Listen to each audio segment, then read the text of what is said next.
আমি সামনে মনে হয় ফলোর পাবো, কিছু কথা তুলে ধরার জন্য অলরেডি লিখেছি। তার ভেতরে আমার প্রশাসনের ভাই আর ডাক্তার আর নার্সদের জন্য 1 মিনিট, ওদের জন্য আমি বলবো যে 8 ঘন্টার পরে দেশে আর কারো ডিউটি নেই, কিন্তু প্রশাসনের ডিউটি 24 ঘন্টা।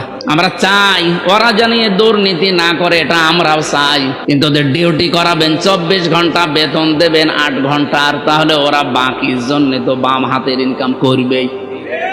এজন্য ওদেরকেও বাঁচাতে হবে, আমাদেরকেও বাঁচা লাগবে। 8 ঘন্টার পরে ডিউটি করলে ওদের আলাদা বেতন দেওয়া লাগবে।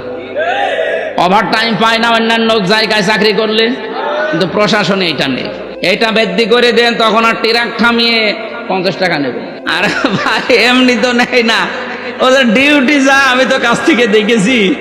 এই এখন কুষ্টিয়া যাবো, এই 200 কিলোমিটার, এই 200 কিলো যেতে কমপক্ষে 3-4 জায়গায় ওনারা গাড়ি থামাচ্ছে ভালো করার জন্য, কারণ রাস্তায় তো বহু বিপদ আপদ আছে, ধরে জিজ্ঞাসা করে, দোয়া করে। মাহফিলে তো দোয়া করে আসলাম, বলেন না, যে দোয়া নিয়ে এসেছেন ওই দোয়া দেন।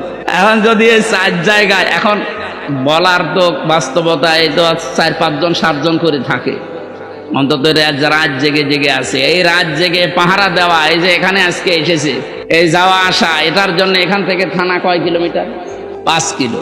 এই যে 5 কিলোমিটার থানায় যাওয়া আসা, ওদের গাড়ির যে খরচ, ওদের খাওয়া দাওয়া নাস্তা সব ওদের নিজের পকেটের টাকা দিয়ে। এই টাকাগুলো সরকার ওদের দেয় না, অথচ এই দায়িত্ব তো পালন করছে জনগণের জন্য, আমাদের নিরাপত্তার জন্য না।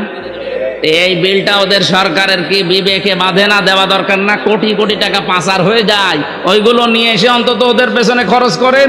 ওরা 8 ঘন্টার জায়গায় 16 ঘন্টা আরো আনন্দে ডিউটি করে। এরপরে ঝুঁকি ভাতা বলে একটা ভাতা আছে, আরো অনেকগুলো আমি লিখেছি, ওদের কাছে শুনেই লিখেছি, কারণ কাছে থাকি তো।